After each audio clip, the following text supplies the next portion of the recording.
Good morning बच्चों। आज हम लोग भिन्न चैप्टर के अंतर्गत कक्षा 5 का प्रश्नावली 5.1 के प्रश्नों का चर्चा करेंगे। देखिए, इसमें पहला क्वेश्चन क्या दिया हुआ है कि छायांकित भाग को निरूपित करने वाले भिन्न को लिखिए। तो यहाँ देखिए, छायांकित किया हुआ भाग है, उसको हमें भिन्न में निरूपित करना है। तो भिन्न में निरूपित करने का मतलब है अंश बटा हर के रूप में लिखना। तो अंश कितना होगा? जितना भाग छायांकित है, 1, 2, 3, 4। तो यहाँ लिखेंगे 4। और हर में कितना होगा? ये 4 के अलावा 5, 6, 7, 8, 9। तो कुल 9 भाग है। तो हम लोग लिखेंगे 4/9। 4 भाग छायांकित है, जिसको हम लोग अंश में लिखते हैं, और कुल भाग जो है उसको हम लोग हर में लिखते हैं। कुल भाग यहाँ 9 है, तो भिन्न हो गया 4/9। अब देखिए दूसरा भाग में क्या पूछ रहा है, इसमें भी हमें भिन्न में लिखना है। तो यहाँ छायांकित भाग कितना है? 2। तो हम लोग लिखेंगे अंश में 2। और हर में क्या लिखेंगे? 3, 4, 5, 6। तो कुल भाग कितना है? 6। तो हम लोग इसको हर में लिखेंगे। तो भिन्न बराबर क्या हो जाएगा? 2/9। ठीक है। अब हम लोग प्रश्न संख्या 3 को देखते हैं। इसमें भी हम लोग अंश बटा हर के रूप में लिखेंगे, जिसको हम लोग भिन्न बोलते हैं। भिन्न को हम लोग हमेशा अंश बटा हर के रूप में ही लिखते हैं। तो सबसे पहले अंश में क्या लिखेंगे, यानी ऊपर में क्या लिखेंगे? जितना भाग छायांकित है। देखिए 3 बिंदु डाले हैं, 3 भाग छायांकित है, तो यहाँ लिखेंगे 3। और हर में कितना लिखेंगे? 3 के अलावा और कितना भाग है? 1 भाग है, यानी कुल भाग है 4, जिसको हम लोग हर में लिखेंगे। तो अंश में जितना भाग छायांकित है, यानी 3 भाग, और हर में जितना कुल भाग है उसको हर में लिखेंगे। तो इस तरह से भिन्न बराबर हो जाएगा 3/4। चलिए चौथा प्रश्न को देखते हैं। यहाँ पर कितना भाग छायांकित है? 1, 2, 3, 4। तो हम लोग अंश में लिखेंगे 4 बटा कितना भाग छायांकित के अलावा है? तो 4 भाग हो गया। कुल भाग कितना है? 5, 6। कुल भाग है 6। तो भिन्न बराबर क्या हो गया? 4/6। तो इस तरीके से हम लोग भिन्न को लिखते हैं। जितना भाग छायांकित है उसको अंश में लिखते हैं, और कुल भाग जितना होता है उसको हम लोग हर में लिखते हैं। तो इस तरह से ये हो गया 4/6। अब 5वां प्रश्न देखिए, इसमें सिर्फ एक ही भाग दिखा रहा है। तो इसके अनुसार हम लोग लिखेंगे 1/1। लेकिन अगर कोई बच्चे इसका उत्तर मिलान करना चाहेंगे, यानी उत्तर देखना चाहेंगे, तो उत्तर के हिसाब से इस तरह का चित्र बनना चाहिए कि एक भाग छायांकित है और एक भाग छायांकित नहीं है। यानी जितना भाग छायांकित है उसको अंश में लिखेंगे, और कुल भाग कितना हो जाएगा? 2। कुल भाग जो छायांकित है उसको तो लिखेंगे ही, गिनेंगे ही। उसके अलावा यहाँ कितना कुल भाग हो रहा है? 2। 1, 2। तो छायांकित है 1, तो ऊपर लिखेंगे 1, और कुल भाग है 2, तो नीचे लिखेंगे हर को 2। तो इस तरह से इसे भी हम लोग भिन्न के रूप में इस तरह से लिख सकते हैं। अंतिम प्रश्न देखिए, इसमें है छायांकित भाग 1 और 2। तो अंश में लिखेंगे 2। हर में कितना लिखेंगे? कुल भाग, यानी 2 के अलावा 3, 4। कुल भाग है 4, तो हर में लिखेंगे 4। तो इस तरह से इसमें 2/4 भिन्न को दर्शाता है। तो इस तरह से हम लोग चारों प्रश्नों को हल कर लिए। अब इसे आप नोट करें, फिर हम लोग अगला प्रश्न देखेंगे।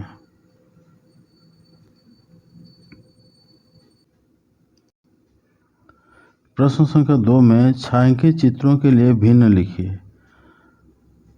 तो ये भी प्रश्न उसी तरह से है जैसे हम लोग 1 नंबर प्रश्न में बनाए हैं। तो भिन्न लिखने के लिए हम लोग क्या करेंगे? अंश बटा हर के रूप में लिखेंगे। तो यहाँ अंश में क्या लिखेंगे, जो भाग छायांकित है। तो 1 2 3 4 5 6 7 8, 8 भाग छायांकित है तो लिखेंगे 8 बटा कितना कुल भाग है 8 के अलावा 9 10 11 12, 12 कुल त्रिभुज है तो भिन्न हो जाएगा 8 बटा 12। 8 भाग यहाँ छायांकित है इसलिए अंश में लिखेंगे 8 और कुल भाग 12 है तो हर में लिखेंगे 12। इस तरह से इसे हम भिन्न के रूप में लिख सकते हैं 8 बटा 12। अब देखिए दूसरा प्रश्न में क्या पूछ रहा है, इसमें भी उसी तरह से है। चित्र बना हुआ है, एक भाग छायांकित है और कुल भाग यहाँ कितना है 1 2 3 4। तो हम लोग ऊपर में अंश में लिखेंगे 1 क्योंकि एक भाग छायांकित है और कुल भाग कितना है 4 है तो 4 लिखेंगे हम लोग हर में। तो इस तरह से इसे हम भिन्न के रूप में इस तरह से लिख सकते हैं। ठीक है, अब देखिए अगला प्रश्न क्या है, इसमें हम अलग अलग भाग करेंगे। इसके 1/2 जैसे हम अगर गिनेंगे किस तरह से बना हुआ है, जैसे इसको अगर 1 भाग लें, इसको 2 भाग, ये है 3 भाग, ये है 4 भाग, ये है 5, 4 भाग मतलब छायांकित है तो हम 4 ऊपर लिखेंगे, अंश में 4 लिखेंगे। इसके अलावा कुल भाग कितना होगा 5 6 7 और 8, इस तरह से लिखेंगे हर में 8। इसे हम चाहेंगे तो काट सकते हैं, 4 से भाग दे सकते हैं। तो 4 से अगर भाग देंगे तो ये क्या हो जाएगा 4 1 4, 4 दूनी 8 यानी 1/2 हो जाएगा। हम इसे 4/8 भी लिख सकते थे या फिर 1/2 भी लिख सकते हैं। इस तरह से हम इस प्रश्न को बना सकते हैं। अब देखिए चौथा नंबर प्रश्न में पूछ रहा है क्या कि यहाँ पर कुल कितना भाग है। एक घड़ी जैसा है तो घड़ी में जैसे 1 2 12 ऐसा होता है, 1 2 3 4, जैसे हम यहाँ से गिनेंगे 1 से 1 2 3 4 5 6 7 8 9 10 11 12, यहाँ से यहाँ तक हम लोग गिन लिए तो कुल भाग है 12। तो इसको हम लोग लिखेंगे हर में और अंश में कितना लिखेंगे जितना भाग छायांकित है 1 2 3 4 5 6, 6/12। इसे भी हम चाहेंगे तो कैंसिल करके लिख सकते हैं, जैसे 6 के 6, 6 दूनी 12, तो 6/12 या 1/2 भी हम लोग लिख सकते हैं। तो इस तरह से इस प्रश्न को हम लोग बना लिए, आप लोग इसको नोट कर लें। फिर हम लोग प्रश्न संख्या 3 देखेंगे। प्रश्न संख्या 3 में पूछ रहा है कि निम्नलिखित भिन्नों की आकृति बनाकर छायांकित कीजिए। तो देखिए पहला प्रश्न है 2/3, तो हम लोग यहाँ 3 भाग बनाए हैं। तो 2 भाग ऊपर है यानी छायांकित करना है तो हम लोग 2 भागों को छायांकित करेंगे। 3 भागों में से 2 भाग छायांकित होना चाहिए। तो इस तरह से हम लोग इसमें 2 भागों में रंग भर देंगे तो ये क्या बताएगा, ये 2/3 होगा। तो इस तरीके से हम लोग 2/3 को भिन्न में दर्शा सकते हैं। ठीक है, अब अगला प्रश्न भी उसी तरह से छायांकित करके ही निकालना है। चलिए अब दूसरा प्रश्न देखते हैं। दूसरा प्रश्न पूछ रहा है कि 3/4 को छायांकित करना है। तो 3/4 मतलब कुल भाग 4 होगा और उसमें से 3 भाग को छायांकित करना है।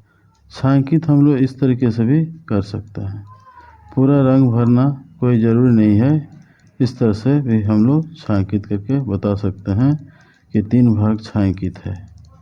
ये हो जाएगा 3/4 और पहला वाला था 2/3।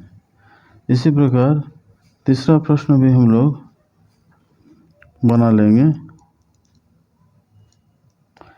तीसरा प्रश्न में है 5/8 कि 5/8 को हमें छायांकित करना है। तो देखिए 8 भाग पहले हम लोग को बना लेना है। 1 2 3 4 5 6 7 8। इसका 5 भाग हमें छायांकित करना है।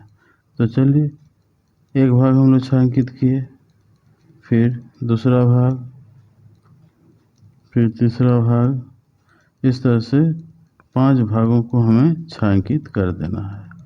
तो ये हो जाएगा 5/8। ठीक है। अब अगला प्रश्न देखिए, 6/8 को हमें दिखाना है। तो इसी तरह से बनाएंगे। देखिए चौथा नंबर प्रश्न क्या पूछ रहा है, 6/8 को छायांकित करना है। तो हमने 8 भाग ले चुके हैं, अब इसका 6 भाग को हमें छायांकित करना है। देखिए 1 2 3 4 5 6 7 और 8। इसका 6 भाग हम लोग छायांकित करेंगे। तो ये 1 भाग हो गया, ये 2 भाग, ये 3 भाग, ये हो गया 4 भाग, ये हो गया 5 भाग। इस तरह से हमें 6 भागों को छायांकित करना है। तो इसमें हमने पूरा रंग से भर दिया ताकि ज़्यादा ही अच्छा लगेगा। तो आप लोग भी इस तरह से पूरा रंग भर सकते हैं, ये ज़्यादा ही अच्छा लग रहा है। तो बाकी जो ऊपर वाला है उसे भी हम लोग इसी तरह से अगर पूरा भर देते हैं तो ये भी देखने में सुंदर लगेगा। तो इस तरह से आप लोग इसको भी भर सकते हैं। जितना अच्छा से इसको भरा जाएगा उतना ही ये अच्छा दिखेगा। तो इस तरह से हमने सभी को पूरे गाढ़े रंग से अच्छी तरीके से भर दिया, तो देखने में भी अच्छा लग रहा है। तो अब हम यहाँ लिखेंगे 6/8। तो इस तरह से प्रश्न संख्या 3 भी हम लोग हल कर लिए। आप लोग इसको बना लें। फिर उसके बाद चौथा नंबर प्रश्न हम लोग देखते हैं। देखिए चौथा नंबर प्रश्न में क्या पूछ रहा है कि 3 दिन एक सप्ताह का कौन सा भिन्न है। तो सबसे पहले हम लोग जानेंगे भिन्न निकालना है। तो भिन्न बराबर लिखेंगे 3 दिन एक सप्ताह का। तो लिखेंगे 3 दिन बटा 1 सप्ताह। तो इस तरह से हम लोग इसे भिन्न में बदल सकते हैं। अब 3 दिन और 1 सप्ताह दोनों एक ही इकाई में नहीं है, तो हम लोग क्या करेंगे, दोनों की एक ही इकाई में लेंगे। 1 सप्ताह बराबर होता है 7 दिन। तो इस तरह से दिन और दिन कट जाएगा और यहाँ बचेगा 3/7। तो इस तरह से हम इसे 3 दिन को 1 सप्ताह का कितना भिन्न होता है, इस तरह से हम लोग लिख सकते हैं। ठीक है, समझ में आ गया। अब आप इसे नोट कर लें। अगला प्रश्न देखते हैं। देखिए प्रश्न संख्या 5 में क्या पूछ रहा है कि 7 महीना 1 वर्ष का कौन सा भिन्न होता है। तो हमें भिन्न निकालना है। तो भिन्न बराबर यहाँ लिखेंगे 7 महीना 1 वर्ष का। तो ऊपर में लिखेंगे 7 महीना, यानी अंश में लिखेंगे 7 महीना, और नीचे में क्या लिखेंगे 1 वर्ष। 1 वर्ष का कितना भिन्न होता है। तो 1 महीना में है, 1 वर्ष में है, तो हम लोग 1 वर्ष बराबर लिखेंगे क्या 12 महीना। कितना महीना होगा, 12 महीना होगा। तो यहाँ नीचे लिखेंगे 12 महीना। अब यहाँ महीना और महीना कट जाएगा, यहाँ बचेगा 7/12। तो इस तरह से हम इसे भिन्न में बदल सकते हैं। तो ठीक है बच्चों, आज हम लोग इस प्रश्नावली को पूरा कर लिए। आप लोग इसे नोट कर लें। फिर हम लोग अगला प्रश्नावली के प्रश्नों को हल करेंगे। तब तक आप इसे तैयार करें। धन्यवाद।